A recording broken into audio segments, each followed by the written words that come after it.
makabuluhang larangan ng pag-aaral. Hindi lang ito nakatuon sa pag-unawa sa isip at kilos ng tao, kundi nagbibigay rin ito ng praktikal ng kaalaman na maaaring magamit sa pang-araw-araw na buhay.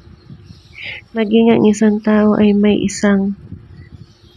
isang siyentipikong psikologo, isang applied psychologist, o isang edukadong individual na may kaalaman sa pananaliksik.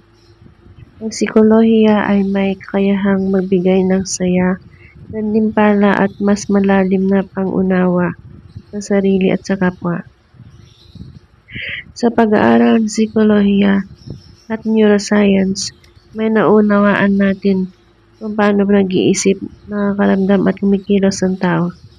Pinapakita ng mga module sa e-text na ito na ang kaalaman psikolohikal ay hindi lang teorya kundi isang buhay na agham na patuloy na umuunlad. Ang pagkatuto sa larangan ito ay maaaring magbukas ng isipan, magpalalim ng empatiya at magbigay ng mas malinaw na pananaw sa mga komplikadong isyu ng buhay. Ang layunin ng pag-aaral ng psikolohiya ay hindi lamang matuto kundi kasiyahan din sa proseso ng pagkatuto at magtuklas. Binibigyan din ang kahalagahan ng agham na sa kabuuan. May mga nagsasabi na ang agham ay mas nakatuon sa pinsala kaysa sa kabutihan. Ngunit sa kabilang banda, marami ang ebidensya na ang agham ay ang nagbigay ng lunas sa mga sakit, nagpaunlad sa teknolohiya at nagligtas ng milyon-milyong bahay. Ang agham ay isang kasangkapan. Ang epekto nito ay nakadepende sa kung paano ito ginagamit ng tao.